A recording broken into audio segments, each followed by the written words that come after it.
기다리고 있겠습니다. 네, 안녕하세요. 저는 배우 전여빈입니다. 안녕하세요. 映画監督の是枝裕和です。 네, 사실은 이제 제가 고백을 하자면 2017년도 부산국제영화제 때 그때 이제 감독님이 방문을 하셨었어요. 비프 라운지에 계셨어요. 그래서 감독님한테 사진 한 장 찍어달라고 인사했던 기억도 있고요. 그리고 이번 칸에서는 이제 강호 선배님과의 인연이 있으시니 거미집을 보러 와주셨어요. 그래서 감독님께 부국제 때도 배웠었다 이제 말씀드리고 네 그랬습니다. 覚えてる覚えてる。プサンで会って写真撮ったの覚えてますよ。いいね。映画祭ってやっぱそうやっていろんな形で出会える映画好きな人たちが出会える場所なので、プサンもいつもそうですけども。 늦었지만 칸에서의 수상 소식도 너무 축하드립니다. ありがとうございます。 이번에 바닷마을 다이어리가 한국에서 이제 연극으로 올라가게 됐다고 들었는데 감독님도 그 연극을 보기 위해서 오셨다고 들었어요. 무대 위에 올려진 연극을 보는 감독님의 감상은 어떠셨나요? 本当にお世辞でも何でもなくいい舞台だった。僕の作った映画を元にはしてくれているんだけれども、海町ダイアリーという映画自体が僕の中ではちょっと特別な作品で、あまり日頃自分の作品を見返すことはまずないですけど、ほとんど見直さないんですけど、海町ダイアリーだけは時々見直すんですよね。それは多分自分で書いてないオリジナルが原作の漫画があるというのも大きいんですけども、なんかあそこで描かれてる人たちの幸せを時々覗きたくなるとか願いたくなる気持ちになるんですけど、昨日の見せていただいた舞台も見ながらすごくやっぱりそこにで町で暮らしている4姉妹の幸せをこう作ってる人たちが願ったり祈ったりしながら作られてるなというのをすごく感じたので、それが嬉しかったです。 그 공연을 보고 나서 그 날의 하루가 되게 특별해졌고 그 다음날 아침에 눈을 뜨는데도 이상하게 제 마음이 되게 따뜻해지더라고요. 근데 그거는 아마도 바닷마을 다이어리가 갖고 있는 이야기의 힘이 아닐까라는 생각이 들었어서 개인적인 감상이. 아무래도 일본어 원작을 한국 배우들이 한국어로 연기를 하게 되니까 감독님께서는 대사 자체보다는 어떤 감정이라든지 에너지로 좀 더 느끼셨을 것 같은데 무대 위에 극으로 표현이 되어서 감독님께 다가왔던 좋은 감상의 지점은 어떤 부분이었는지 궁금합니다. 事前に台本は読ませていただいていたので、大まかなストーリーラインとかセリフはある程度頭の中に入った上で見てたんですけども、一つは僕も何度かその舞台を演出しませんかという話をいただいたことがあるんだけれども、未だに実現していないんですね。それはなぜかというと、場面転換をどういうふうに、やはり舞台だと同じ空間の中でそれを一瞬にして別の場所別の時間に飛ばさなければいけないので、それがとても難しいなと思っていたんですけども、昨日の舞台はそれがすごく上手にできていた。まず一つは。もう一つ見てて思い出したというか、面白かったのはね、一人の役者が別のいくつかの役を演じてるんだよね。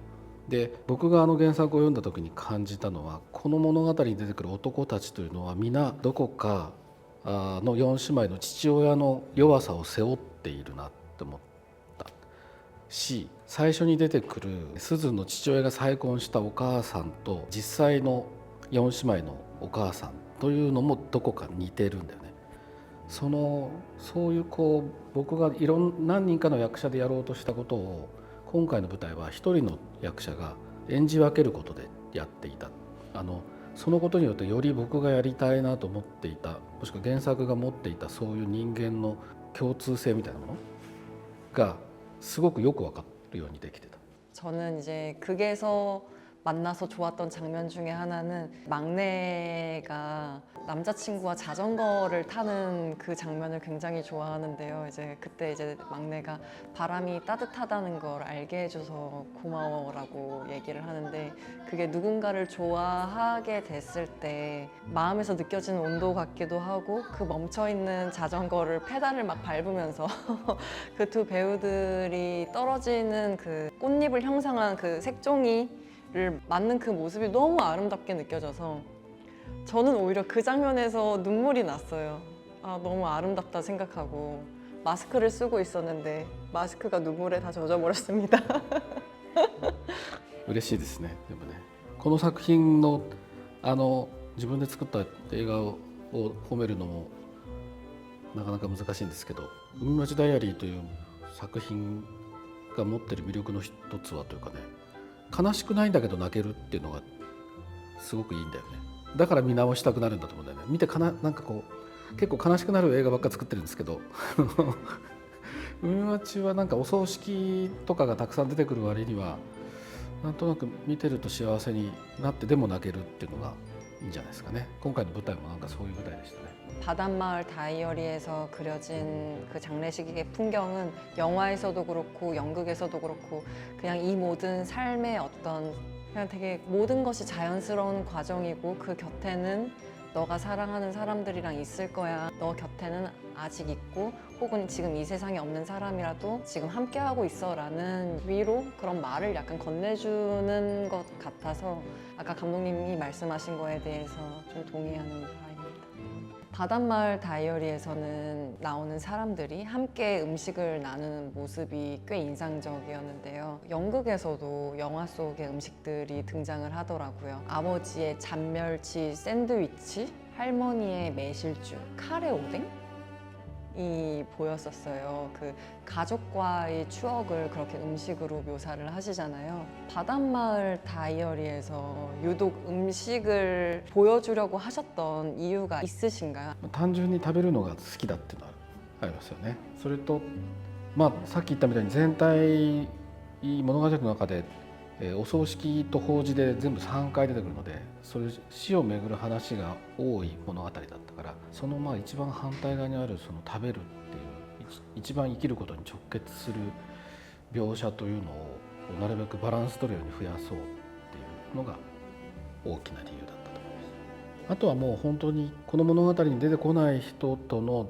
記憶というものがその味の中に残されているっていうことがすごく大きくて、物語の実は一番大事な父親がこの物語には登場しないから、彼をどういう形で人たちがその食を通して記憶してるかっていうことが兄弟の中でも違っているっていうのはすごく面白いなと思ったんですよね。それで結構大事なエピソードとして、選びました。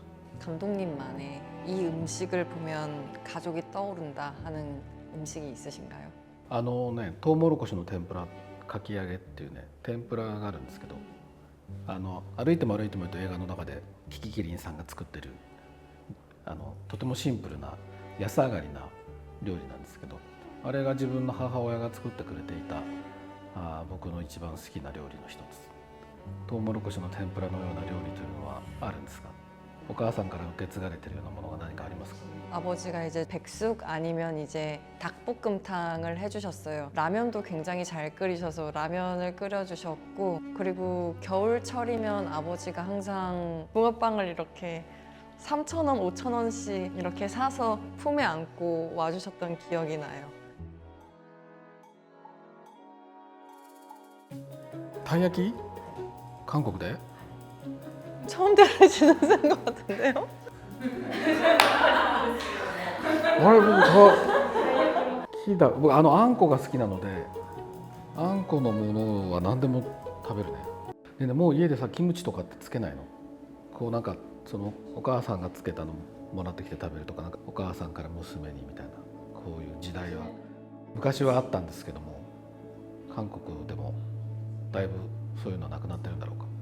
초등학교, 중학교 때까지만 해도 같이 김장을 하는 문화가 있었어요. 그래서 욕조가 있으면 욕조에 배추를 이만큼 산처럼 쌓아두고 김장은 하지만 양은 줄어들게 된 것 같아요. 왜냐하면 유통되는 김치가 아주 맛있게 잘 나오게 되면서 김치를 만드는데 이제 드는 사실 노동이 꽤 고되고 시간도 많이 드니까 근데 그럼에도 불구하고 아마 각 가정에서도 김장은 계속 할 거예요. 그런데 예전만큼 이제 이렇게 산처럼 쌓아두진 않고 조금씩 해서 왜냐면 사 먹는 비율이 좀 늘어서 그렇게 된 것 같기도 하고 또 1인 가정이 많이 늘어서 그렇게 된 것 같기도 해요. 감독님 에세이에서 이런 말을 읽은 적이 있었는데 어떤 집이나 이제 다른 집과는 구별되는 그들만의 이제 가족만의 가풍이 있다. 감독님께서는 어렸을 때 이제 다른 집 다른 사람의 차 앞에서 다 같이 가족 사진을 찍는 가풍이 있으셨다고 들었는데 지금 이제 감독님만의 가풍을 새로 만드신 것이 뭐 있으실까요? 家の決まり事はないな。で僕いまだにカンヌに行ってもプサンのホテルに泊まっても表にかっこいい車が止まってるとその車の前で写真撮るよたくさん溜まってるよその写真は。昔みたいにボンネットに座ったりはしませんけど。 바닷마을 다이어리는 사치, 요시노, 치카, 스즈 이렇게 네 사람이 정말 하나의 가족이 되고 서로가 서로의 어떤 결핍이나 상처를 소란스럽지 않게 조용하고 소박하고 단정하게 서로를 위로하는 치유해 나가는 그런 시간을 서로가 나누는 영화 같다는 생각이 들었어요. 이 네 명의 인물들의 서사가 가장 잘 드러나는 혹은 잘 드러났으면 좋겠다고 염두에 두셨던 장면들이 각각 어떤 것일지 말해 주실 수 있을까요? 全部重要なんだよな。 그니까요. 아니 저 뭔지 너무 알 것 같아요. 一番その穏やかもちろんそんなに韓国の映画に比べると対立は激しくないんだけども日々細かい対立はあるじゃない。それがこう表面化しないんだよね日本のドラマって基本的に。で今回のものもそういうものがあまり浮上してこないんだけれどもそれぞれのキャラクターというか持っている刺さってるトゲが浮上してくる瞬間は母親が戻ってきた瞬間母親が戻ってきた瞬間にサチは一番こうざわざわするからさそれが普段は穏やかで、まとめ役で一番こう家の中心にいると思われていたサチが一番感情的になるのは母親とのシーンそれはすごく大事なポイントだなと思いました。なんか一人でいるシーンでキャラクターは分かんないんですよ大体誰かとの関係の中でしかその人は見えてこないからそういう意味で言うとやっぱりこれは母親はとても大事だったですね。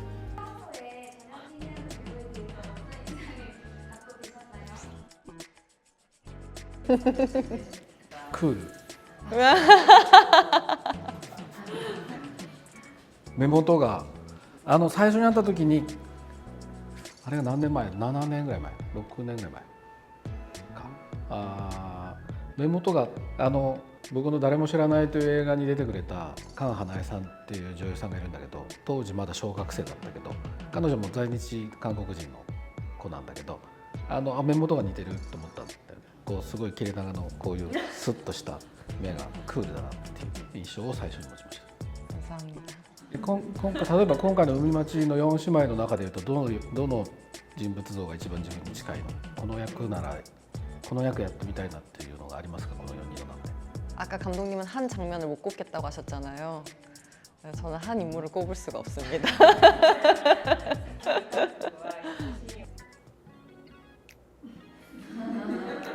요시노? 요시노 제가 둘째이기도 해요 실제로. 감독님도 둘째라고 들었습니다. 3남매에서 막내다. 저도 3남매입니다. 굉장히 예쁨을 많이 받으셨겠어요 감독님. そうです末っ子長男っていう一番こうダメな甘やかされて育ったダメなタイプですね。自分じゃ何もしないタイプですね。反省してます。 바닷마을 다이어리는 네 여성이 나오는 자매에 대한 이야기인데요. 감독님이 이제 남성 감독으로서 경험해보지 못했던 어떤 그 여자 형제들의 유대를 그려내기 위해서 좀 더 고심하신다거나 어떤 차관점을 두신 부분이 따로 있으실까요? 大体映画を撮るときに描く人物像というのは自分に似ていようが似ていまいが殺人犯だろうが自分の経験とか自分の周りにいる人間関係だけを頼りにして作ると失敗するので基本的には取材をします。だから海町を作った時も3姉妹4姉妹というのを結構な数取材をさせてもらっていろんな質問をしていくんですよ。お風呂に入る順番はどこから長女からですか末っ子からですかみたいな質問とか部屋の中でどういうふうに、居場所を見つけていくかとか変な話下着をシェアすることあるかとかそういう細かい質問をいろいろしながら組み立てていくんだよね今回の4姉妹は。それは自分が男だっていう要するにそのままやったんでは誤解が生じるっていう前提で常にやるようにしてます。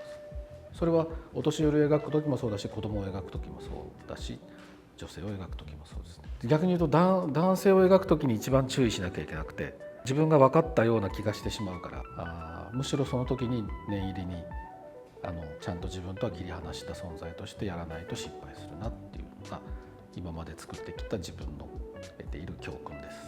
사실은 이제 감독님이 연출자로서 그렇게 인물에 다가가는 방법이나 또 이제 저는 배우로서도 되게 흡사한 부분이 있다고 생각을 방금 느꼈던 게 절대 인물을 다 안다고 생각하지 말 것. 그것은 항상 저도 배우로서 마음에 염두하고 있는 부분인 것 같아요. 근데 이건 배우로서도 그렇고 제가 그냥 인간으로서 생활을 해나갈 때 사람들을 만나갈 때도 주의하는 부분인 것 같아요. 사람에 대해서 안다고 생각하지 말 것, 다 이해했다고 생각하지 말 것. 이해했다라는 것이 어느 순간 오해이기도 하더라고요. 그래서 그거를 늘 염두하려고 하는데 뭔가 나누고 싶었습니다. 감독님께서는 정말 각양각색의 가족상을 그리시면서 진짜 가족이라는 건 뭘까라는 화두를 계속 던져주시는데요. 家族とはこういうものだっていう定義をした時点でそこからこぼれてしまういろんな形の家族というものを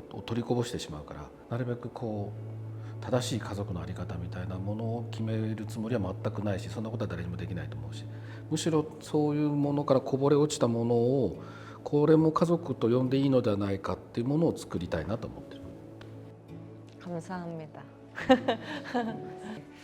이제 감독님의 이야기와 답변을 듣다 보니 감독님께서는 어떤 하나로 정의 내리고 싶지 않은 넓은 마음 그리고 알아가려고 하시는 그 마음 그리고 어떤 새어나가는 그런 것들에 대한 관심과 배려, 돌아봄 이런 걸 느꼈는데 그래서인지 감독님이랑 대화할 때 바닷마을 다이어리에서 자매들이 뛰놀던 그 바닷가가 지금 생각이 났어요. 첨벙첨벙 하는 소리도 들리는 것 같고 감독님이랑 무슨 바닷가에서 이야기를 하는 것 같은 저는 좋은 시간을 누렸습니다. こういう形でなかなか女優さんとじっくり話をするみたいなことって撮影の現場だとやっぱり今向き合ってる作品とか役の話しか、しなくなるので、僕の作品の話が中心ではありましたけれどもなんかこういう形でちゃんとお話ができたのはとても良かったです。ありがとうございました。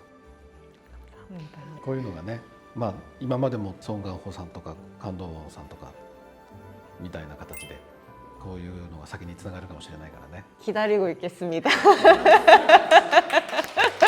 만나 뵈서 반가웠습니다. いい時間でした。ありがとうございました。サインしようか。네. どこに書くのこれ。 하트 그려주셨어요.